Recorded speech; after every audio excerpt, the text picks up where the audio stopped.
Have you ever met somebody in your life, even at a young age, where you knew they were following their purpose? That is who Calvin G is for me.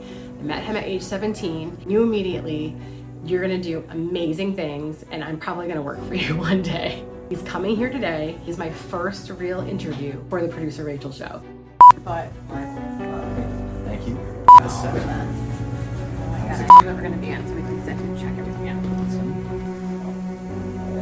Having that the kindness mentality and being willing to serve everyone. How can I serve you? That's how I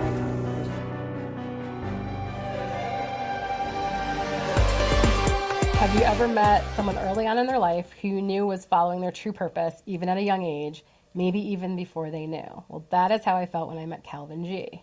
Do you feel like you've lived your purpose, like you've always been living your purpose? That's a funny thing. I think I've always known I've been pursuing my purpose. I don't know, even to this day, I don't know if I fully understand what my purpose is. Like having clarity on what the final, like what we're working towards every day. Yeah, but I do feel like I'm definitely in line. I feel true to myself. I feel comfortable with myself. I feel aligned with my mission and my vision, and that consistently shifts. Yes. But every year I do appreciate that I feel like I'm getting there. I feel like I'm going on that journey. I feel like I'm making progress on it. Getting more clarity on what it is going to be eventually. Yeah, exactly. Tell everybody how we first met. Do you remember? I remember I was working on my first charity. I was helping out a charity to help children and families with autism, and they wanted to promote a certain event. And we came into the radio station. I think you're like, hey, do you want to be an intern here? You were 17. I was 17 at the time, yep. From the second I met you, I was like, you know when you meet people in your life and you're like, holy f***. And I know you probably don't think that about yourself. For like sure. that you think you're uber special. But when you meet certain people in your life and you're like, holy f***, this kid is going to do amazing things in this world and I need him in my life somehow, right?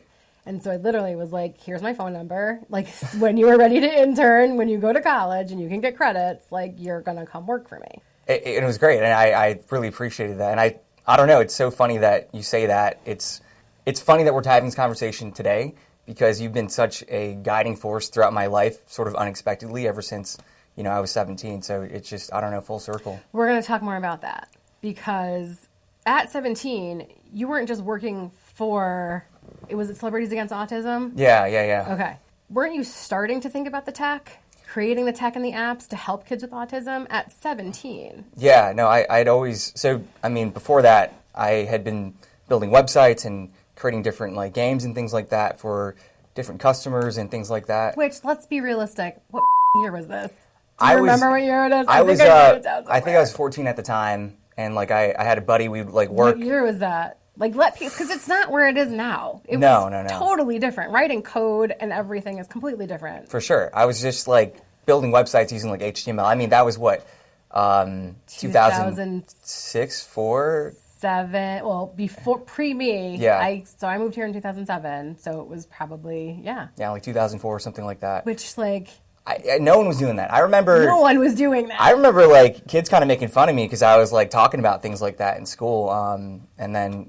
I don't know, just the world changed and apps came out. Were you just taking aligned action? Were you always just curious about tech? I met somebody who literally builds supercomputers, and he was like, well, at age 2, I was taking apart the toaster because I wanted to know how it worked. Is that how your brain worked? It was, honestly, I think it started from gaming and the fascination with technology and computers. I remember my parents getting our first PC. And changing the desktop background and all the things that you could do and sort of manipulate within the system. It just really fascinated me, the power of technology. And I don't know, I've always had sort of a civic mindset because of my mom and my dad and just being involved in the community and sort of pairing that power and that technology with doing good for the world. That really interested me, and that sort of bled into the work with autism, the work within healthcare, all these things I've done in my career. Through the lens of technology always. Did you have somebody with autism in your life, or just they found you, it just connected? And a woman named Val. Val. Yeah, Val, shout out, Val McFarland. Yeah, Val McFarland. Honestly connected us, and huge shout out to her and, opening that door and that realm up.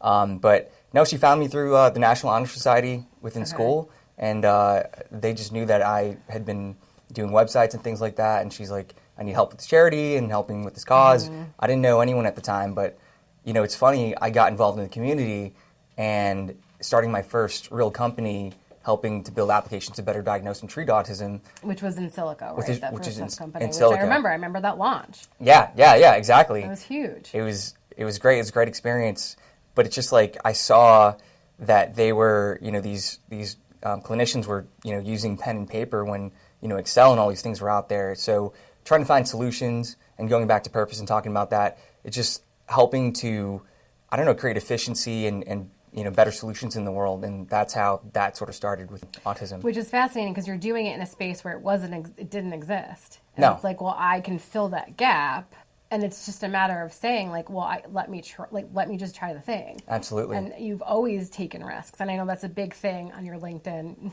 about how you describe yourself. How do you describe? Do you know what you say about yourself on LinkedIn? I honestly don't really use LinkedIn, but that sounds like me. It sounds like something I would say. This is how you describe yourself. I'm a serial entrepreneur and angel investor. I'm passionate about building disruptive companies that make a difference. And I want to talk about all this because I think this is huge of what you did in Nicaragua. I mean, you don't have Robot Dog on here, but we're going to talk about Robot Dog and how you went like literally viral with Robot Dog. We're going to pause the conversation though. I have ADHD, so I talk in circles. But you've always said to people, like, don't hesitate to reach out. Like, I'll give you advice, I'll mentor you, like, always with me. I mean, I've come to you with 2 ideas so far. You're just like, that's great. Try again. But I've always felt comfortable coming to you and saying, like, hey, is there something here? I also think you're empathic in a way where you know in your gut, like, this may or may not work, or, like, go back to the drawing board and think about A, B, and C. Yeah, no, and I'm happy to, I've had a ton of, kids reach out, a lot of high schoolers, in fact, when I went viral with the Robot Dog thing, because of the creator I worked with, Brian, he was in that age group, about to go to college, all of us at that age are trying to figure out what to do, and it's crazy. I remember a kid reaching out to me on Instagram, and he's like, hey, I got this idea for this thing, and then I gave him some advice, and then like 3 months later, he's like, I just made like $42,000. I'm like, I need to take my own advice when I talk to these kids and things like that. Well, that's what I'm doing now. Like, I have a boutique media company. I help people tell their stories, but for some reason, I was so uncomfortable telling mine. And it's like, why am I not taking my own advice? Why am I not doubling down on my own thing? Bill Getty died. He was the executive producer along with Barbara Walters at The View. And one of his last interviews was, find something you're good at, and just double down on that thing. And I feel like you've been doing that your whole life. Like, you've been led. I don't know if it's because you're an only child and you didn't have as much noise in your head as like other kids do, where you can focus on the thing. Does that make sense? Yeah. I mean, I think I've been grateful and fortunate to have very supportive parents. And you talked about, earlier, is it comfortable for me to come back home and, stay in my childhood bedroom? And it totally is. Like, I'm so jealous. I want that so bad. Well, it's like, I just have a great and, thankfully great relationship with my parents. And they've been so supportive over the years to, take, my wildest dreams and allow me to, to support me, They've never emotionally. Stopped you. They were never like, why are you on these video games? Oh, Calvin, what do you mean you're coding? Like, never once stopped you. No, and, I could tell, like, throughout the journey that there are times that they were scared and, like, worried that it's not going to work out and, like, hey, you should maybe, consider, I was going to be a doctor, like, went down that path. Well, you're Chinese. Exactly. So, so Asian parents are still, it's like, hey, doctor or lawyer. Like, oh, you're not going to take the MCAT. You're going to build websites. Yeah. Okay. Yeah. No, like, I think that is where I get a lot of confidence for sure. And did you give yourself a timeline with them? Where you're like, hey, if I can't build a business surrounding tech in some way by this year, I will consider going to school to be a doctor? There was never like a deal or like any sort of timeline like that, but it was always sort of a like realistic negotiation. It's like, and I started off in healthcare, right? I started off building which is tech like, for health. Got your toe in it. Exactly. I was still very close to doctors. and it could, if I did decide that was still a path, that would have opened up a lot of doors for me, right? Because I ended up working for Mott Children's Hospital and like the University of Michigan healthcare system, like the director of it, like the top of the top, like doing special projects. So I knew that I was still making an impact in that space, and that would, I would always de-risk things, and that's how I don't like just go for the riskiest thing and just say, it, I'm going to just, run it.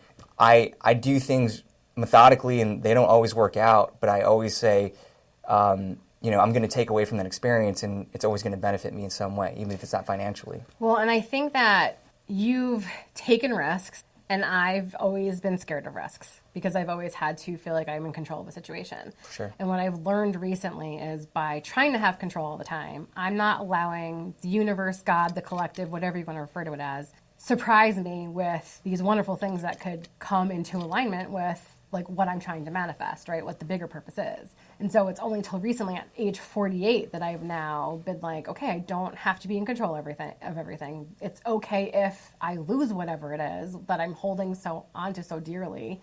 I think having kids sort of stunts that a little bit because you're like, oh my God, like they have to have a house and food on the table. If I didn't have them, I'd probably take more risks. But I think by not taking the risks, I've done a disservice to all of us in a way because I don't know what could have been. I'll never know. And you've done the thing, like you've taken the risks and have allowed yourself to fail. Like what's the biggest risk you took that you failed at?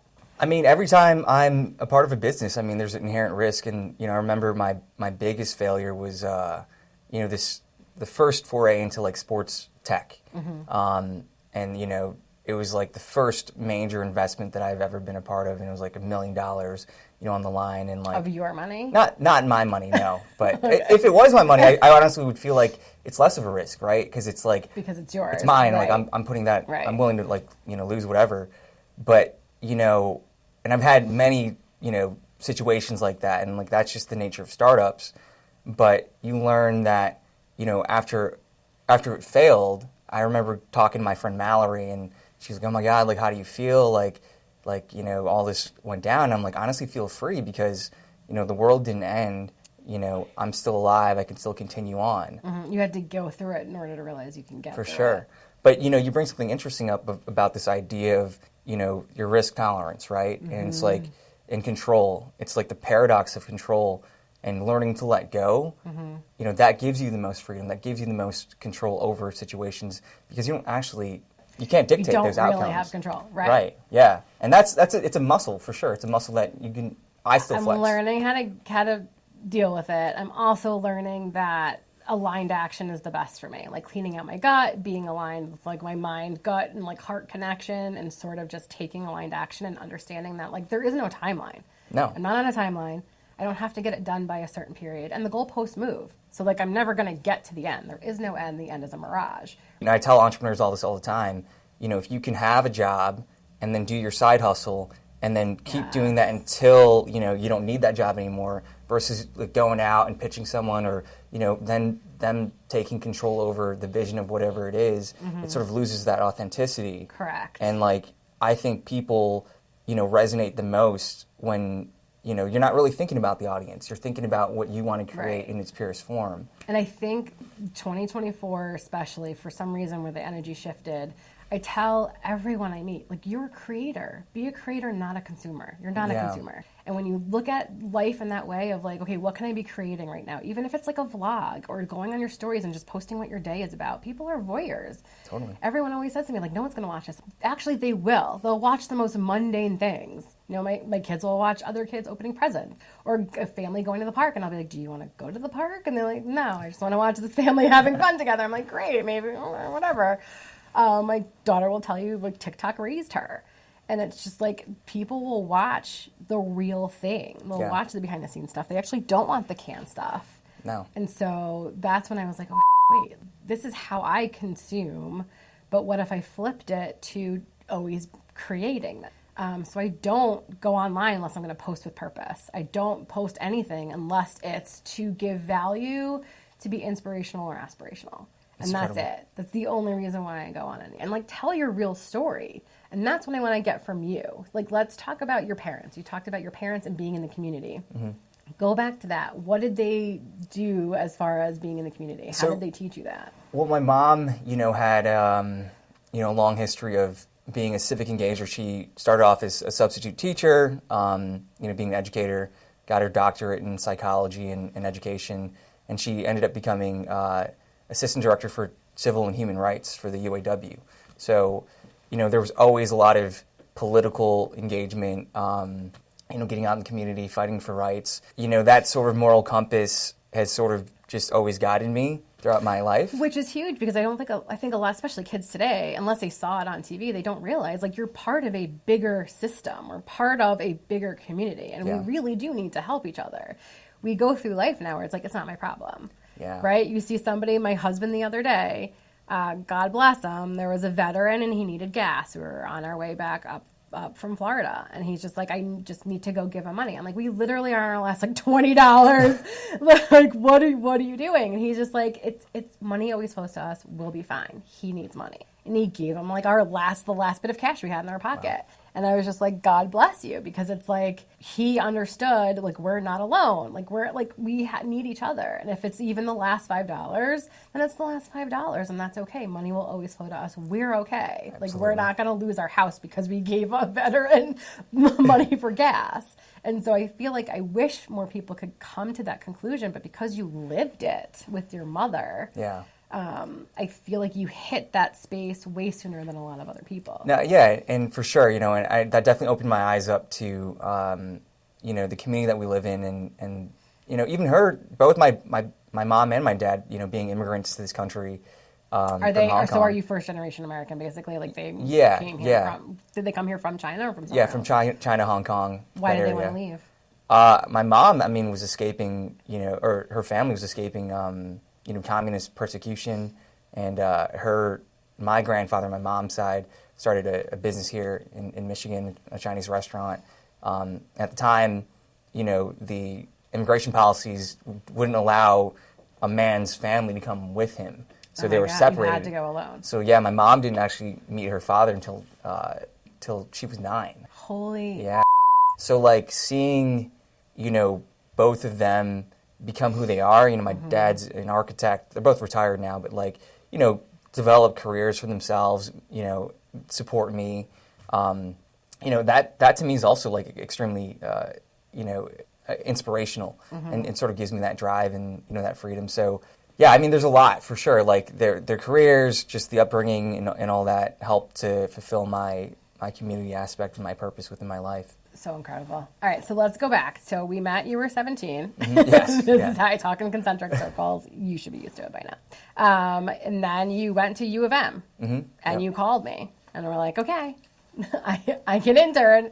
And I was like, but do you want to? Like, you're literally what was it, biometrics major? What was your major? My degree is in bioinformatics, so computer science and medicine. Okay. Again, the tech angle and all that. It was the first year that actually they offered it, and it was an awesome degree. Of course they did, because Calvin was going there, so we need to offer something that he can major in. It was a cool thing, and a lot of the Human Genome Project, all that stuff. The director of the program, he directly worked on all that, so it was a fun degree. Right, so you're doing all these amazing things, and it's like, I'm going to go intern with radio, which is honestly such a derailment from the magic that you were creating. Do you know what I was actually applying for at the time versus applying for internships? Yeah. I'm assuming Google or something amazing. I don't know. You tell me. It was for the Obama administration. I was trying to work for the healthcare.gov project. That just didn't work out? I was way too young, and they're like, you should just go start some companies and whatever. But then I was like, you're wait, amazing. You should do great things. I was like, wait, no, I want to go back and see what radio was all about. So it's just fun. It was a great time. It was an amazing time. You got to be on stage and be backstage and do all the things. I actually feel like that helped the company with Ryan, the Video Vision 360, right? Yeah. More than anything, because he had just got a camera in his hand, really.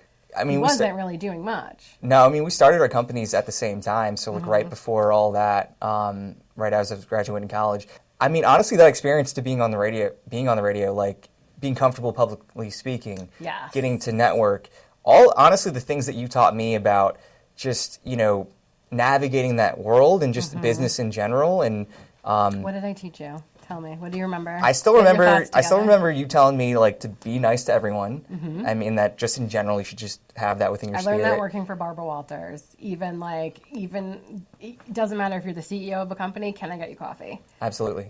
At all times, every time, no matter what, your is not better than anybody else. No, and just having that the kindness mentality and being willing to serve everyone. How can I serve you? That's how I come. I mean, how can I be of service? And I still think about that, and like that's helped me out throughout so much of my career because, it's not about what you can get out of things. It's how can you deliver value, Right. and that's always going to, come back to you. 100%. So, yeah. I also think it helped me with like, what story are we telling? Because people believe the story that you're telling, right? Like no one's going to be like, oh, they're not full of shit. Like whatever story you're willing to tell, like whatever storyline it is for you, your avatar, your character, whatever it is, for your brand, like what story are you telling? Are you telling the story of like, I can't? Then yes, you can't. Or you start telling the story of like, I can. It's the only way you can do the thing is by doing the thing. For sure. And we learned and we all like grew from it. I mean, I don't know a single person that didn't work for you and, didn't come out better for it, to be honest. I mean, I just think it's such a unique environment. And then, like you said, the way that you're mitigating risk and orchestrating everything, I can see how that served you so well. And like to deprogram yourself it's got to take a lot of work. It's taken years to Yeah. deprogram. Because it started with live TV on The View, too. It's Right. like, we're live. Like, it's going to happen. However, if I can stop from happening, then I need to be in that space where I can stop it. For sure. And then, technical issues are always just like, well, it is what it is. Like, technical issue is a technical issue. It's always going to up at all the things. Like, Absolutely. even every event I've ever planned. It's like I can only plan to a certain point, and then I just have to give it up to the universe to allow it to happen. That's life. You can only that's plan also so with much. businesses, Yeah, right? Like, for sure. you may think you're getting like the best business or buying into or investing in the greatest business ever that you thought was going to be amazing, and then it's like, oh, okay, well. Then there's $1 million down the drain. And then like, oh, What did you learn from that, from losing that $1 million and that business not working out? I mean, it was just, again, that resilience and that the world is much greater than these things that we think are super important. I mean, they are to an extent, and they're important to, your livelihood. But, the sun's going to rise tomorrow. The world's not going to end. And just the courage to keep going on. I looked on the website. Yeah. It's, what is it called? Engagework.com. Yeah, engagework.com. Explain to me how AI can make us better humans. That's what you put on the website. Yeah, so I don't understand that. Our mission is really to create better work and to allow humans to be more human, right? And I think, a lot of my purpose, a lot of things that you've seen me do throughout my career is just, try to find myself and be aligned with my purpose, right? And I think a lot of people are stuck in jobs that they don't love. They're doing things that they hate. And I think a lot of the work that we do in our society can be automated. I know that's a very controversial. Well, yeah, because now you're taking jobs away from people. So our mission is really to supercharge humans, right? To take that part of the job that you hate, like, do you love inputting data into the spreadsheet? I hate all of People that. shouldn't have I to hate do all that. of So that's what our company essentially does for you. And then you can do more creative things. You can do more things that are more aligned with your purpose and adding more value to the company itself. Obviously, this is a fine line, and AI in general is really wrestling with this. Our society is wrestling with this. But what I feel very thankful to be in a position is, when computers were coming out, I was too young and all these different things, like these were industries that you had to have a lot of money, and essentially to have a say within. And with artificial intelligence and the way that's being open sourced and, the tools are being given to, people like myself, more and more people can have a say into what the future looks like. And I think that's a really important piece and what we're trying to advocate for the people that we work with. What do you really think the future looks like? I think that we are going through an industrial revolution currently.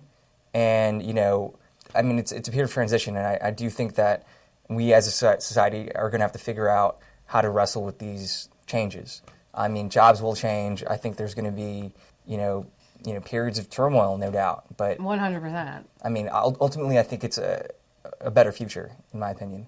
So here's my question. You've traveled the world. You've hunted with tribes who live off of nothing except the earth. Yeah. Right? And now you're doubling down on AI. And, Yes. and robotics were right before it. Right? Yeah. The robot dog really was because when you explained it to me before you had the prototype, it was literally like, what if you can't pick up a box? What if you can't take out your garbage? It was supposed to help humans. That's right. But then it elevated to helping humans that couldn't do jobs anymore. Yeah. Mainly because they didn't want to do the jobs anymore. For sure. So, like, everything that I do within robotics and AI is to, to serve us, right? To like, make our lives better. And is it where it's going to be, in 20 years? Absolutely not. It's ironic because you bring up the tribe thing. I think we have so much to learn from how we used to live. I think we are wrestling currently with, these systems that we built, the societies that we built, this technology, 100%. this godlike technology. I think a lot of people don't want it. Don't want, like, attacking all these other things, or like... I think that a lot of, like, if you ask me today, like, what my ultimate goal is, Yeah. I want to go back to intentional community, Agreed. like, right? Like, farming, living not off the government, being able to be completely off the grid, but use AI in a way that for health. Sure. Does that make sense? We're so inundated with toxins, and like Nate went through a whole thing with mold. Yeah. I mean, he was still so sick because he was living with mold, and the food that we're eating, and like, if we could really clean out our guts and align our like mind, gut, and heart connection, then we can all start taking aligned action. I truly Absolutely. feel like that's my purpose. I'm not going to tell you what the connection is going to tell you, or the collective, or God, or the universe. I just need to get you cleaned out so you can be at a higher frequency. I mean, humans are at such a low frequency energetically. That's why we do bad things. That's For sure. why horrible things are happening. I almost want to connect the two, but because humans are at such a low frequency and the AI is learning from that low frequency most of the time, I don't know that the AI is going to be like, let's save humanity. I think in the end, I mean, maybe I've watched too many Terminator movies, but I truly think in the end, AI is going to be like, these people suck and they're destroying the planet. Okay, I mean, even if that were the case, right, like, AI doesn't necessarily need us at that point, right? So, like, let's say it's something called a takeoff event, right? So, like, AI just exponentially grows and, like, Right. becomes, like, a super intelligence. At that point, I'm not here to argue, like, the Terminator, future or anything like that. Right. But to your point about aligning yourself, right, your gut and your Yes. health and your wellness and your community, a lot of why we can't do that as a society is because we are stuck in these systems and these jobs that we have to pay the bills. We have to take care of one another. We have to maybe eat fast food or, have Can't afford access. healthy food, right? Exactly. Like, when am I going to have the time to go out and go, to a health market or a farmer's market Right. when, I have to go, take the bus to work my second job. Correct. Yeah. So my whole thing about artificial intelligence is, can we help those people? Can we help uplift all of society, through this type of technology? Because can we take away the jobs? Can we make resources more abundant, more available? And, are we going to get there overnight? Absolutely not. But, I mean, I'm ultimately an optimist with this.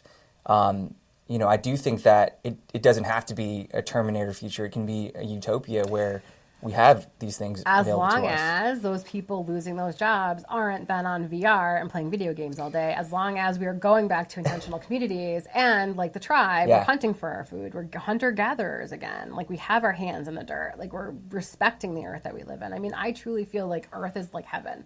Yeah. It's almost like Agreed. we won the human lottery. We got to be on earth. Like, why are we destroying it? So to your point, yes, if AI takes over those jobs that nobody wants to do, then what are those people going to do? If it's not an intention, if we're not then living off the grid and like going back to literally how we were meant to. Yeah, and like I said, I take a lot of inspiration, and that was one of the most, I think, important moments of my life. I'd love to talk to you about, like how that just all aligned, and how Ryan and I were there 7 years prior to the date, like on Thanksgiving and like all that. It was like almost like prior. Were you there? Is that when you were donating on the soccer gear? Yeah, so I was on the radio at the time. Yes, I remember that. Yeah, so that was my first trip to Tanzania, and there was such a beautiful experience, and I don't know, there's just something magical about. Which the goal was there. because both of you have always done acts of service Yeah. constantly, no matter what businesses you've had. And so the goal was to give orphans in Africa and Tanzania. Was it just soccer gear? So no, we like donated a ton of Donated other a bunch of things stuff. Okay. through the help of like Chevrolet, who donated a bunch of resources to an orphanage, and those kids were victims of war and AIDS. So these were kids like left without parents because of those two things.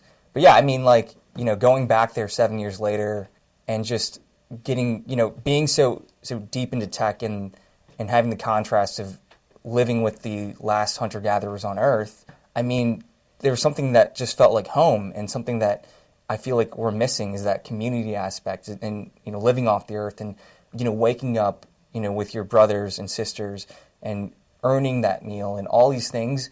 One of my favorite quotes is we have primordial genes in biology. They have not left us. They have not left us. And we have medieval systems, in our governance. Yes. And we doesn't work together. It doesn't. And we have godlike technology. Yes. And we are at odds with all those things. I mean, we lived for hundreds of thousands of years in hunter-gatherer societies of like bands of 100 people. And now we're so connected, we're hyper-connected, we're trying to find purpose, we have less physicality and the things that we eat. We're not moving enough. Yeah, we're not moving touching enough. the earth enough either. For sure. There's definitely an energy and a frequency in dirt itself, No right? doubt. So people, everybody I've ever worked with when I started doing the work on myself was like, go ground. Yeah. You're not breathing enough. Just go outside in the grass and the dirt and breathe. And I'm like, are you kidding me? And it changes everything every time. And nobody's doing that though. Like we'll talk to my son and he spends a lot of time gaming and I'm just like, you need to come outside for a walk with me. Yeah. Please just come outside. Because I see how upset he gets and they're bullying each other online and it's insane. And I'm like, just come outside. We'll change everything. Totally. And when he goes for the walk, he calms down and everything's okay. And it's just like, we're not giving that to kids. I mean, recess for them. They don't have recess anymore. Like that was the only time he would go outside. And I'm just like, holy shit, we need to go back to the earth. So I'm trying to figure out like, how do I put all of it together where we can live in intentional communities off the grid, off the government, right? Like in a nonprofit sort of way where like the nonprofit pays your bills, right? Like Totally. Come live in this community and we'll figure it all out. It's not going to be well received by the government. They're not going to like it. But I know a lot of people are getting that same message. Yeah. Whether it's from God, the universe, the collective, a lot of us are getting that same message of go back. How amazing was that meal that you went and hunted for? It was Was that the best meal you've ever eaten in your life? It was the best, most fulfilling meal I've ever had. And, it was, I mean, we got hunted 2 boars. That's my first time ever hunting, first time ever killing anything. And, to me, that's a truly ethical thing to do. It's like literally feeding this tribe But doesn't the tribe weeks. also give thanks to the boar for giving its life? Yeah, absolutely. I mean, they respect the grounds. And, even if they're not, and I don't know their rituals or their customs or their religion, but even just the way that they live, there's no permanent structures. They live with the land. They follow the animals around. They don't overhunt. They don't do any of these things. I mean, there's so much to learn from that. And, to your point about building these communes and building these communities, with the conversation around AI, look at how we're living right now. Are we in alignment? No. I mean, Not at all. Not at all. Being satiated. We are literally being satiated with the food and the video games to not actually wake up and be in alignment. Because if we were in true aligned action, none of this would be happening in this way. Totally. And I totally agree with you. I do think AI has its purpose, but there are also evil people that are going to use AI in a different way. Well, I mean, it's just a tool, right? I mean, with anything, there's going to be bad actors, and that's. I tell my kids that all the time. I was like, they've got one wolf on one shoulder, one on the other. Which one are you going to listen to? You're going to feed the good wolf, or you're going to feed the bad wolf? Absolutely. Everybody has that option. We have that choice to do good or to do bad. We're not forced. We don't have to do either. For sure, and the answer with powerful things like AI isn't to tuck them away or to prevent them. It's to bring them out into the open. You can't. Number one, you can't. It's already, you can't put it back in the box. Right. And it's the more voices, the more good people, the more conversations there are around it, the better off we're going to be.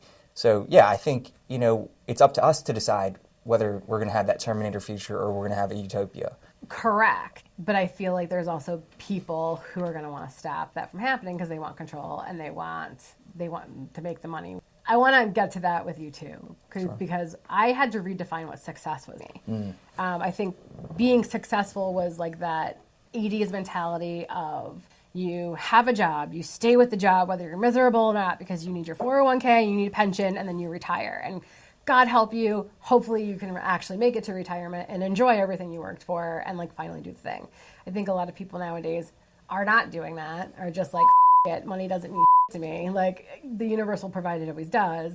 And I think a lot of people are just doing whatever they desire to do. It took me a long time to understand, for me, success literally sometimes just means just getting up out of bed and showing up for myself. I was able to make dinner today. That's successful, right? Just being here today, even just reaching out to you and saying hey, will you do this? Are you in town? it was like a huge deal for me. It's like, it's hard to do the actual thing I've been thinking of so long. I was just like, this is really happening. Oh, but I showed up for myself, and that's success. How do you define success? As somebody that has had multi-million-dollar businesses, multiple businesses. I mean, for the love of, James mentioned the ice cream Detroit, liquor infused ice cream. Which, does that even exist anymore? Yeah, so I gave that to my brother, my buddy Aaron, and he runs it. And they actually have a physical location in Detroit. So, oh my God, we have to go. I want one of those shirts, the ice cream Detroit. Yeah. Do they still make those shirts? Yeah, I think they still make them, so we'll make sure we'll get I want one so bad. Tell me what does success mean to you now that you've traveled the whole world, you've done all the things, right? Like, that's obviously, like we said, the goalpost move, but what is successful to you? Well, I can tell you what success isn't. I mean, like, material goods is not success, right? And that you mentioned, like, the idea of people, working their lives to have this quote unquote American dream, right? Yeah. This retirement that, companies are taking away, and like pensions don't exist and all these different things. It just doesn't exist anymore. So number one, you're working towards nothing. That idea of success is like disappearing, like objectively. Mm-hmm. But a lot of people are waking up to the idea that, my life shouldn't be work. As important as work is to me, and it's like one of the most important things. I am too. I love it. But I love it. Exactly. We love what we do, and we're lucky to be able to have that opportunity. Success to me is aligning myself and fulfilling the highest version of myself, right? And finding fulfillment within that. And a lot of it is, like you said, finding the little wins throughout the day, spending time with my family, my friends, serving my community. It means different things to so many different people, and I have been lucky to go to a lot of different places and do a lot of different things, and it is through those experiences where I do find out what that means to me in those moments. And like I said, success always changes, but for me it's being able to have the freedom and the say and the autonomy of my life to figure it out. I mean, it's a consistent and constant journey. I don't know if we will ever truly be like, wow, I've found success, I found nirvana. No, there's no end. There and is no end. That. Yeah. Like, the reward is in the journey. Like, That's we're not it. paying attention as we go along because we think that there's some end. And you've met a ton of rich people, right? I've met a ton of rich people. They will all tell you it's more money, more problems. It's not about money. Like, money is not the thing. No. Money should never be your motivator because it'll just be more problems. And then, like, employees and you have people relying on you to be successful, and then you're doing the thing because people are relying on you. You're not doing the thing anymore because you enjoy it. And that completely just shifts everything in any business whatsoever. For sure. And, I won't deny money is important, right? I mean, we have to make ends meet. We have to, those are resources. And there's a lot of headache that goes into 100%. Being a business owner and all these different things. But I will say that if money was a big, motivator earlier on in my life. I mean, that's how, we grew up in America, how we defined what success looked like. But you will never achieve the level of success and prominence that you want having that as your motivator, that intrinsic motivator. Right. It just, you'll burn out. I've burnt out. You'll go into debt. I mean, I refinanced my house to get myself out of debt because I was just I was doing all the things that I thought we were supposed to be doing, right? Spending all the money. And none of it made me happy. Not one purchase made me happy. None of it does. And it's wait, this is not what this is about. Yeah. Spending time with my family makes me happy. Doing fun things. I think that you wrote on something, I think I have it memorized. A 90-year-old woman told you, was it to laugh more? Do you remember that post that you have? Oh, a long time ago. I stalked you on social media. I saw. Because I love that. How did you see? I think you liked a really old post. I probably did. Which you're like, hey, you're prepping for the talk. Yeah, she wrote something. She basically said to you, and I don't know if you remember that moment or why she even said it to you, but it was a picture of you boxing. Yeah. And you put, a 90-year-old woman recently said to me to laugh more. Yeah. Explain that to me, and why is that important? I think in that moment, I think that picture, I was in not a great place in my life. I think I was maybe had one of my businesses not work out, or, a relationship wasn't working out, or maybe all of the above. Definitely been in those situations. and like it was, you know, a 90-year-old woman, right? And I remember her. It's like, you know, what's important at the end of the day, at the end of your life? Is it these things that I thought mattered that didn't actually matter, or is it to be present and to be grateful and to smile when you have that opportunity to? And I was, you know, one of the biggest things I think about is, you know, life's too short to be unhappy, and happiness is a choice, you know. Yes. And that was a big realization for myself. And it isn't like, oh, when this happens, I'm going to be happy, or when I make this amount of money, I'm going to be happy. Because like, you know from experience, it's not true. it's not true. Ever. And those things aren't really yours to begin with, right? Like, these are impermanent things. And at the end of the day, like, you know, they can bring you joy, for sure. But, like, fulfillment, purpose, long-term happiness, those things can't bring you that. Well, and that's something that I learned from going to Disney, even though it cost a fortune. What I really looked at it as was his purpose. Walt Disney's purpose to begin with was to bring play back to adults. It was like we're supposed to be playing and having fun and like genuinely laughing. And when's the last time someone actually genuinely laughed at something? And how good does that feel? Like when you do, and like those endorphins. That's why I love that you travel and sort of bring that play into your life. Is that why you travel so much? Is sort of just to see what the universe has in store for you? Like, you travel a lot. You've been to a ton of places. I want to know what is on your bucket list too. But think about that in the back of your head while you talk to me about play. I already have that. It's funny. Like, I plan far ahead. And yeah, I mean, it's like, I don't know. It feels good to step outside of your comfort zone and to step outside of your frame, per se.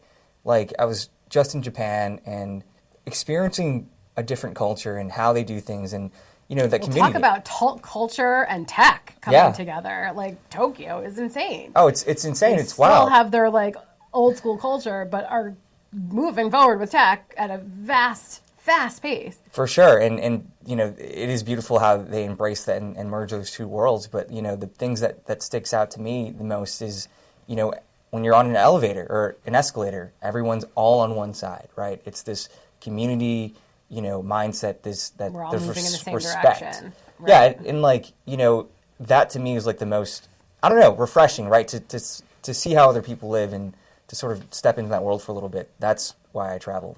Well, and seeing how other cultures live, I traveled in high school. Switzerland was like one of my favorite places. Oh yeah. Because it was gorgeous. And I know you guys have been there. But there was something about it where I was like, how is something like why are we living in like places when like this exists? Like, why are we all not here? What is going on? Like, what? And I just feel like we just get so used to like the everyday, the sameness of what we're doing that like we're scared to just travel and try something outside of ourselves. Let me challenge you on that. Okay. How would you feel if you lived there and right? It would just be my everyday. Right. Exactly. So, 100%. You have something that I wish I had in my life. You have lifelong friends that you have made. I know, like Ryan and Mike. I don't know who else was part of that group. Mallory, that you met Jack, in college. That you still to this day are best friends.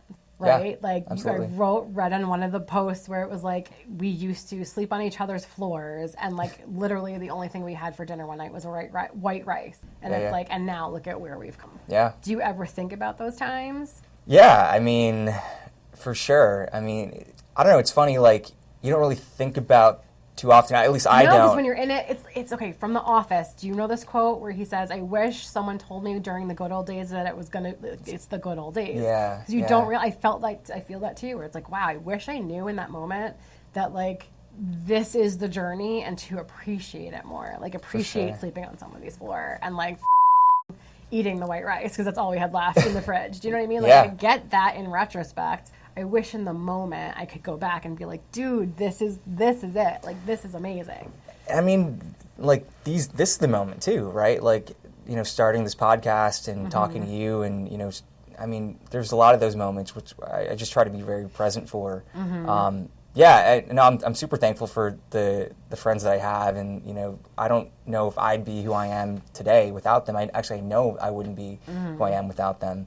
You know, it takes a village, it takes a tribe to get anywhere. And going back to like the tribe itself, you know, there's an African proverb: if you want to go somewhere fast, go alone. If you want to go somewhere far, go together. That's amazing. And like that is my tribe, and like we've been able to do, you know, amazing things for ourselves because of each other. So I love that. I move so much that got to really keep that kind of friendship. And then also, I think I had a real distrust of people in my life. Why is that?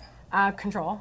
I can't control how they act. Wow. I can't control what they're going to do. I can't control. Does that make sense? Yeah, totally. So it's like, well, I don't know how they're going to react to this. Or like, if I'm really myself, are they going to think I'm funny or weird? Do you know what I mean? And so I think that I was protecting myself from being hurt. But again, then I'm protecting myself from having an experience that I was supposed to have, right? Like I can't learn unless I fail or get hurt. I think Bob Marley, I think he said this, it's like everyone's going to hurt you. You're going to have to choose the ones that you're willing to like get hurt by. Okay. Right? And I think about that. It's like we're all imperfect, right? Right. And that's something that I've had to learn as well. It's like, how can you let that guard down? How can you be authentic? And the right people will stay in your life. And I think the group of friends that you mentioned, I consider myself a lifelong friend to you, so I love you got you. one. You're my child, though. I feel like we're family at this point. I agree. My husband's like, you have to tell him I said hi. He took the kids to Monster Jam. I was hoping I was going to see him. We feel like you're one of our children almost. Like that's how I feel. I mean, I just like meeting you really was like, holy this guy is gonna. And do you remember what I've said to you? Like for the longest time, you'd work with me. I'm gonna work for you one day. Yeah. I'm gonna work for you one day.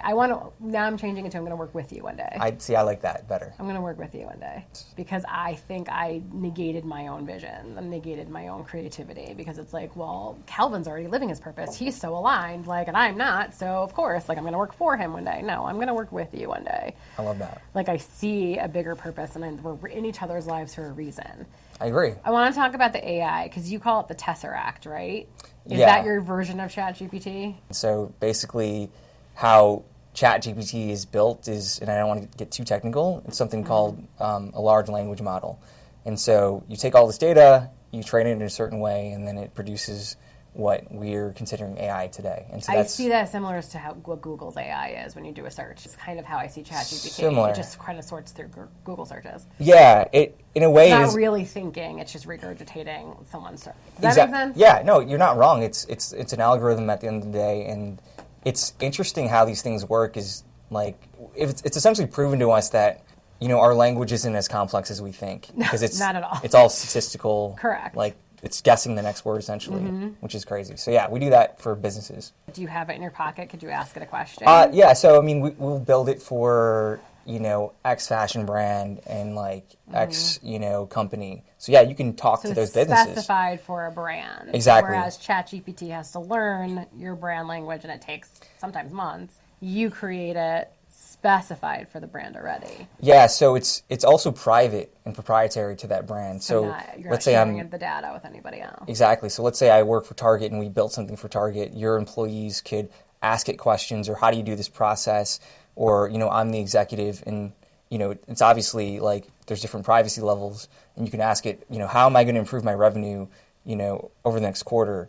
But the cool thing about what we're doing is by building these AIs for businesses, we can essentially build AI tools for them. So then let's say I'm an automotive company, I can then say, do this car estimate for me. And because it has that knowledge, it can actually perform that duty.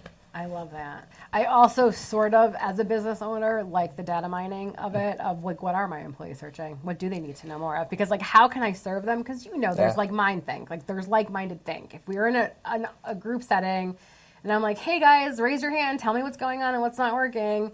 Nobody wants to say shit. But if I'm putting it in an AI to help me because I legitimately have a question or need help with something, how great is that as a business owner that I could be like, oh, this is really where like the disconnect is. It has nothing to do with their uniforms being ugly. It has to do with the fact that they're uncomfortable and like not serving them during the day or whatever it is. It could be like the most simplest thing that makes my day as an employee. Totally. Like, no one's going to step up to say that. Like, hey, I have an issue with like touch and certain materials. I don't like your red shirt, Target. Like, do you know what I'm saying? No, exactly. I'm not going to know that until it's like, hey, how do I ask the AI, like, how do I make these uniforms more comfortable? Is there something I can do to like make sure my skin isn't touching the material? Yeah. And I know that's like such a basic, mundane question to ask it, but like, that's a real thing. But it's not. I mean, like what you're getting at is essentially the problem that we're trying to solve, right? It's culture is so difficult within just generally, right? Organizations, companies, groups of people. they may not even know how to articulate the things that are bothering them. What's bothering you. And so, Right. what we're able to do is to take all these, data sources and pieces of information and, this knowledge that we have hidden away and decipher culture and to unlock different insights and to give you better, direction and just making things easier. I mean, like, if it can help you understand yourself better, I mean, like, what a powerful tool. Well, also in training, we put all these training modules together because we think this is how, like, what people need to learn. Right. But really, like, there could be 10 other things happening during my day that you didn't put in the training, and, like, Yeah. how am I supposed to figure that out? I think my fear with the AI, though, is, like, I want to be able to get the message, think on my feet. I don't want to have to stop to ask the AI, hey, like, what do I do from this customer who's being an asshole and doesn't like their meal? Like, Yeah. I don't have the time to ask the AI that. I have to know how to handle this. Well, so a lot of that, can be, solved with training, AI training, right? Like to prepare you for those situations, Right, those so challenging you things. know how to handle it beforehand. Exactly. So, like, your heart rate's going to start racing, and you're going to want to jump over the counter and hurt them. But we're not going to do that. Instead, we're going to count to 10 and call 911. Yeah. Like, these are the things that we're going to do instead. Exactly. Or, our AIs, you can, we have this tool where you can essentially talk to an AI and they can be a problem customer or a troubled customer, right? And they can act and role play. Oh my and, God, I love that. Something for like your daughter to, like, practice acting or something like that. Or there's all these different scenarios where you can use these tools for. But then the goal is to, prepare people using things like that, but then also to build in systems to, maybe be real time and, listening and helping you solve those things. And I don't know, those are products that, like, haven't been It's dreamt all up coming, yet. though, but, like, you Yeah. can see where it's going, and it's going to happen so quickly. Mixing Graisin Robotics with Engage. Yeah, so a lot of our AIs, can power autonomous robots, right? They're the intelligence behind these machines. And there are some really cool customers that are asking for robotics now. And, I don't know if I can speak publicly about it, but yeah, it's all in one. So AI and robotics are all within Engage. Okay, so are you going to, if the defense company comes to you and wants to utilize your tools for war, are you going to say yes? So it's funny, like, a defense company has reached out to us, not for anything like offensive or anything. It's like security, right? So it's to help streamline certain security. And yeah, I mean, it's a fine line. Like, I don't know if I would want to be building weapons using this type of technology. That's where we're going with most of the technology anyway. For sure. And also, if I'm being realistic, they're already They further already are, ahead. right. Like, they're not going to come to you for Yeah, it. They've already built it. Like, it's already built. Exactly. Like, it's like, they're just pretending like we're catching up, but they're like, you have no idea. Exactly. That's how I feel. Yeah. It's like, they're like, okay. Objectively. This is why we all said there's UFOs. Like, yes, there's unidentified flying objects. Like, Yeah, they're like, okay, drones that are it's already... us. We've been doing it for ever, testing it out, but okay. Exactly. Like, they exactly. just didn't add that part into it. So I get it. Yeah. So you do have some sort of moral compass, though, I've- if somebody approached you. Yeah, I mean, we're a human first company, and if our technology is going to be used to, end human life, like, that is directly against our mission. I love that. And, again, even just the overall, how we handle jobs and, creating job security and things like that, I mean, definitely warfare would be, out of the question. So would not, okay. Yeah. I just wanted to But be if it's to clear. save... I know, I truly feel like that's not something you would do. No, but if it's to save American lives and lives in general, absolutely, that's something Right. that I'd be interested in. I wanted to talk to you about things that scare you. You've done a lot of crazy things. You've jumped out of airplanes. You race fast cars, right? Like, has your life ever been threatened in any way? Oh, I'm sure that I'm like, Like, I'm manifesting greatness, so if it happened, I wasn't aware of it. Yeah, Like, no, I it's mean, like- it's, definitely put myself in dangerous situations that maybe are closer than I would like to admit. I do, every time I do something like that, I'm scared. Whether it's skydiving or, racing or whatever, it's like, it doesn't ever go away. Putting yourself in challenging situations, building that muscle, helping you build that reflex to say, hey, I'm not going to let that own me. The fear. The Right, 'cause, fear. well, we either make choices out of fear or love, right? Exactly. And so to gain some sort of control or some power over my fears, like, that is kind of why I do those things. I find a lot of peace in it in a lot of ways. I mean, maybe it goes back to that company that failed. It's like, I got through it. And Right. yeah, I mean, it's Even just... though you could die. Yeah, I mean, you could die, But you know. I could die walking down the drive. street. Till Exactly. Exactly. That's how I feel too. Exactly. It's like at a certain point in time, I can't let the fear stop me from things. Absolutely. Was one of the most scared times in your life when your mom got cancer? Yeah, I mean, Because that's something you can't control.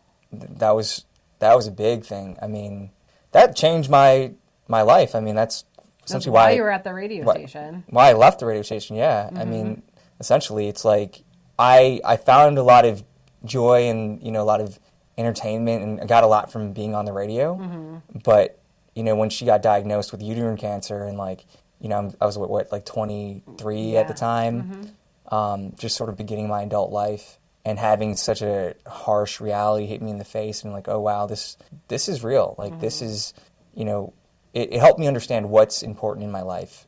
And I remember thinking to myself, like, doing this task or this type of work for a company that I didn't find, that really wasn't mission critical. No. That, like, you know, being in the radio, We were making people laugh. making people laugh, for right? sure. Like forgetting, like, and we had people call in all the time, or it was like, "Oh my God, you saved my life." Yes, yes, But you knew you had a higher purpose. absolutely, and Beyond that. yeah, and like, so, you know, when that happened, I was like, wow, like it was a wake up call. I was like, I don't want to do anything that isn't going to bring me, you know, fulfillment and purpose in my life. And so, yeah, I And quit. also for and I was yourself, like working myself, for yeah. yourself and building your own brand is, like you said, it's 24-hour days. It's not 16-hour days, and you know that it's 24 hours a day because you know you think of it even when you're sleeping. Yeah. Like I tell my husband that all the time. We're building 2 businesses. I'm like, it's 24 hours a day. I don't not think about it. I want to put it on the line every single day, and I'm willing to live under a bridge, under I-95, you know, rather than waste my life building something that I don't believe in. And, you know, it doesn't mean I can't serve other people. I've served other companies, you know, throughout my career. Right. Well, but it was my through your choice. but also through your own businesses. Yes. Right. Yeah. Like you're partnering. You're not working for. It's a Yeah. totally different thing. Yeah, for Working sure. with is different than working for. For sure. Right? For sure. Because they don't necessarily share that same greater purpose. No. And like, you know, sometimes, and you've been behind the scenes of Adidas, Google, Mm-hmm. Microsoft. I mean, you've been behind the scenes of huge corporations. Yeah. What did you learn from that? Well, the bigger corporations, I mean, they're corporations at the end of the day. Right. I mean, like They're it's run by a board. run by a board, and directors that wants to make money. the brand that they have, you know, I think a lot of people, there are a lot of great people within those organizations that try to do great things. Yes. Sometimes it does turn out to be, you know, to be actualized, but most of the time, you know, they're just mostly focused on quarterly results and, you know, growing their shareholder value.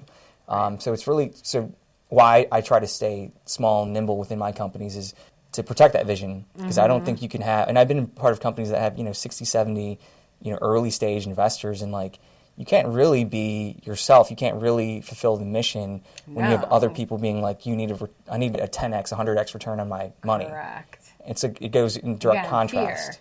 Fear of losing the money. And it's like, Absolutely. but that's not what the purpose is. And if we're just focused on the money, then we're not going to make the money. That's what right. I've learned exponentially. Is like, if we're just focused, it's not going to come No. because you're coming at it from a place of lack. Exactly, not an abundance But mindset. how do you explain that to 60 investors who want to make? You can't. You can't. I mean, it was your choice to, you know, to take all that in the first Correct. place. So yeah. Are you working less and less in that realm of like investors and working with that many Yeah. people and like keeping this really small? Yeah, I mean, like, my only focus these days is Engage, the AI company, and we haven't taken a dime from anyone.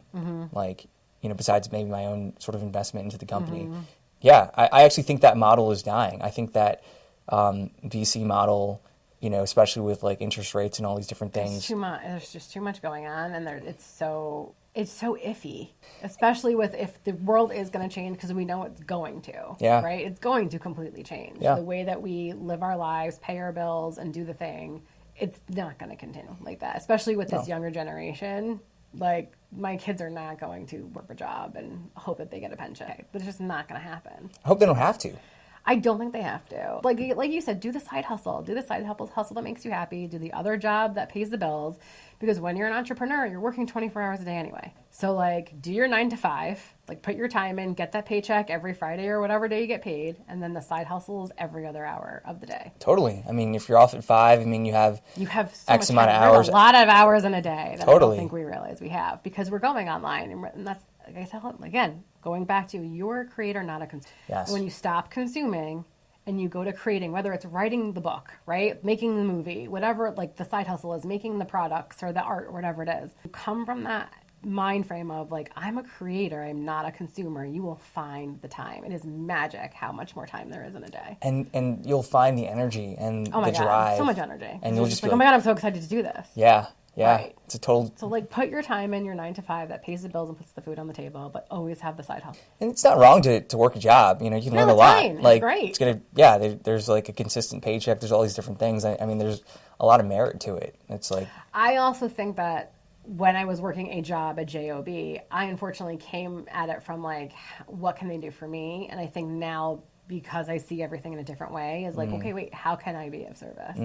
Like, what value can I bring to you? which is crazy. Doesn't make sense to me. But more than the technical aspect, like your ability to help them find their story, right? Yeah. Like you've worked for some of the greatest, like I think you're one of the greatest producers. I don't even know how. Producers are storytellers. Yeah, exactly. That's what we do. We help people tell their story. Like what you've been able to do throughout your career and to, bring that to like the everyday people. Yes. Like that's incredible. That's wildly valuable and wildly, just valuable for people. Because we don't think about ourselves that much, right? No, we don't think our story is important. Like, we're 'cause you in our see head, books in the but, library, yeah. you're like, oh, these people are writers. It's like, you're writers. We all have a story to tell. That's right. Like, what story do you have to tell? And I read this book. It's called Glow in the Dark, and it's amazing. And in it, he says, your story is not for you. It's not about like, oh, look at me. It's for the person that's going to hear it and whose life you may save, who may get value from it, That's right. who may relate to it. And so I keep trying to tell people, like, explain the why. Why did you start the business? Why are you doing the thing? Right? Like, No, and I think like as human beings, we're creators, right? Like just we're us born creators. speaking- We are manifestors. Yeah. We are created on this earth to manifest. Exactly. Just in our everyday life, right? Mm-hmm. We're creating, we're telling stories, we're doing things with our lives. So like that intrinsically just feels like Or resonates. just tell better stories, though. I Sure. think we're always telling the stories of I don't matter, I'm a piece of shit. Like whatever that narrative Yeah. is that you grew up with, right? Yeah. Like, I think something that you're getting at that's resonating with me is, you're helping people tell their story, right? Find the story, tell it in a certain way, edit it in a certain way, like that.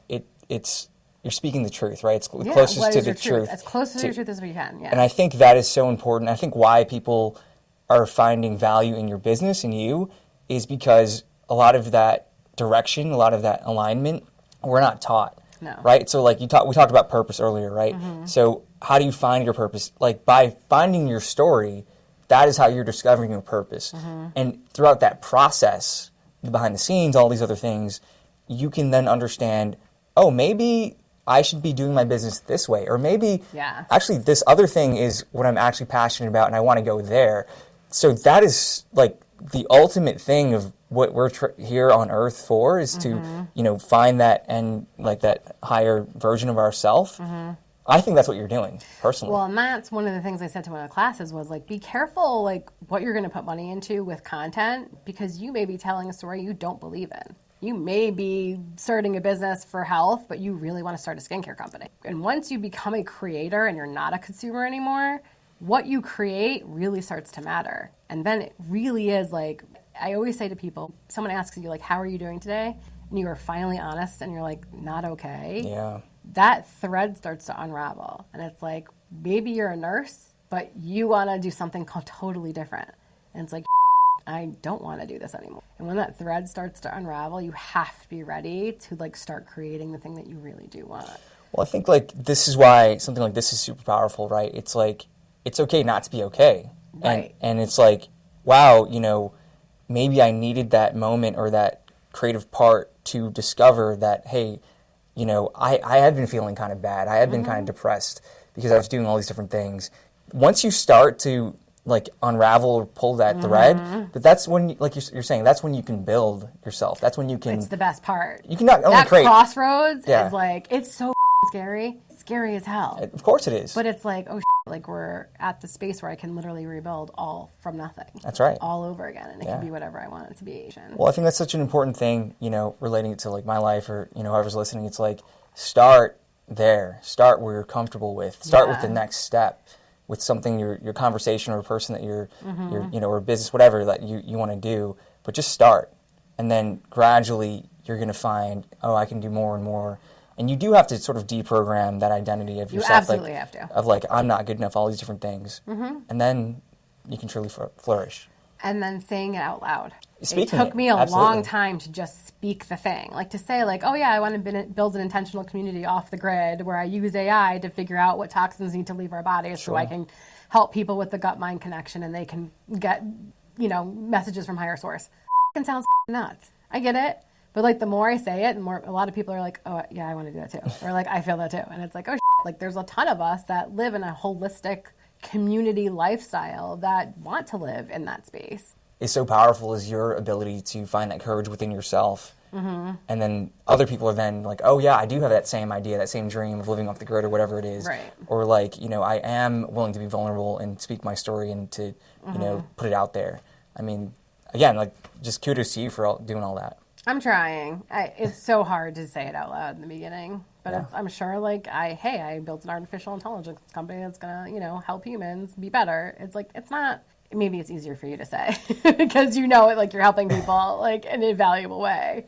I think it's like, it isn't easy when you get started, right? When I first met you and all these things, when I was leaving radio doing all these, like I didn't know what I was gonna do, but it's like, I know the alternative is, that's not how I want to live. I'm not a lifer either in anything. Yeah, exactly. Like I need the next thing. Exactly. So it's like, when you know what you don't want, sometimes that's easier. That's how you don't want, you know what you do want. Exactly. 100%. Yeah. There's one thing before I wrap it up, because we'll wrap it up really quickly. First, I don't know why this stuck out to me, and I want to talk to you about it. There's a photo of you walking across, is it Shibuya Crossing in Tokyo? You were just in Japan again. Do you remember this photo? Is it on a bridge? No, it's at the Shibuya Crossing on the street. Yeah. And it's this, if people don't know, the crossing stops vehicles in all directions. Yeah. Okay? It allows pedestrians to inundate the entire intersection. This intersection is frequently recognized as the busiest pedestrian intersection in the world. And you wrote, if you get nothing else from me, it's that everyone deserves to live life on their own terms and be free to find their own meaning to life. Do good things, be unapologetically you, and I promise you it will all work out. And I feel like, is that still true for you? It's funny, I don't ever read your old posts and like I'm kind of weird about content. Like I'll spend a lot of time creating something, but like I'll never I don't look go at back it. either. But in those moments, it's like that was so true to me. And it's funny. It's like I'm kind of tearing up. It's like wow, that still resonates. And it's like I'm almost like wow, like I had the courage to like say that out loud. I do believe that, and I try to live my life through that. I don't know if I ever want to be someone who tells other people what to do. But we can take it or leave it though. Yeah, right? for sure. It's like, hey, I have to just purge this feeling in my heart, and and I think like I just feel like how I live, I want to embody that statement. Correct. And just be like, you can do it, and it's going to take a lot of work. It's going to take a lot of courage, but it's worth the try. And there's also something there, but I can't put it together, of being in a space where that many people cross every day and have all technology stop so they can walk on their own 2 feet. There's something about that. Yeah. That I'm just like, that stuck out to me. I don't know why. I don't have clarity on what it is or like why that matters to me. But to have all motor vehicles stop so everybody can cross at the same time and go to whatever they're going to or do whatever they're doing or complete whatever it is, whatever their purpose is that day, is sort of fascinating me. To stop all motor vehicle traffic so they can all cross at the same time. I don't know why. I have never been there, so you have. Like, you know what that feeling is. And it's, again, I think when you're there, you don't necessarily put that together. You're not putting that in your brain, right. But, when you say it like that, when that's like the busiest crossing, it's like, well, these systems, this technology, all these things are still meant to serve us. Yes. And still allow us to, do our lives and go wherever we're going to go. I think that's sort of a compounded, metaphor for how we're living our society. Maybe that's why it's standing out. I think so. Well, especially with what you're doing with Engage, is like we can work together. The technology can work with humans, as long as it's in the right hands. Yeah. I mean, we're surrounded by technology already, right? And like we essentially are cyborgs with our, these cell phones and all that. I just think this is sort of the next step, and it's sort of an exponential next step. But ultimately, it's within our power to, make it what we want. Well, and you're doing it to serve people. That's right. So last question, because we said we're going to come back to this. You've been all around the world. What's still on the bucket list? You know, it's so funny. I'm going to do a race later this year. It's called a rickshaw run. So basically, a rickshaw is like this 3-wheeled motorcycle that, you know, is usually used for taxis. And me and my buddy Scott are going to go across northern India over 12 days in the Himalayan mountains. Wait, isn't this the one? There's another one that's called something else. I think there's where a bunch of you them. take whatever car you can Yeah. get, and it can't be a nice new car. It has to be like whatever runs, and if it stops in the middle of the desert, it stops in the middle of the desert. Exactly. Same idea. So. Oh my God. Are you building this rickshaw to No. work? Or? No. So they like build it for you and, Okay. and all that. Just, yeah. I really don't know too much about it, but Did Scott call you and were like, do you want to do this for 12 days? You could kinda. die. Okay. I'm like, yeah, you know, whatever. Sounds cool. Sure, let's do it. You know, it's a good, cool opportunity to like to see that part of the world and like to do something super unique. Also, you can't pack heavily. What are you No. going to take? Like, that's like you're on a deserted island, you get 3 things. What are you going to take with you? I'm going to look at the weather, number one. Okay. And definitely pack accordingly. Really good shoes and socks. Socks, Like, shoes, yes. jackets, like hats, things like that, no doubt. But while I'm in India, you know, something, you know, we talk about purpose and all these different things, like spirituality has been very important in my life. Psychedelic experiences have been important in my life. There's a book called Be Here Now, which is really influential. Yep. So you know Baba Ramdas. Yes. And so actually the temple that he studied at and that Steve Jobs went to and Steve Jobs told Mark Zuckerberg to go to, and, you know, they built the companies that they built, is sort of along that path. And my God. I, you know... Does Scott know you're going to take a detour? You might not win the That's Scott. I'm going. FYI, Scott. Going over there. Sorry. But like, it's like funny, you know. I'm in this transitory part of my life where I'm all in on this company, and like it's just, to me, some of the greatest work that I can be working on. And it's like, wow, like I'm going to be literally in this place that I've read about for years and years, and I've thought about it being so influential. So I'll let you know how it goes for sure. We'll talk about cultures that are nomads. Yeah. A lot of those Himalayan cultures are just, they can pick up and go and Yeah. pick up and go, and they live off the land and they hunt and they do all the things. Exactly. And so that'll be amazing to be in.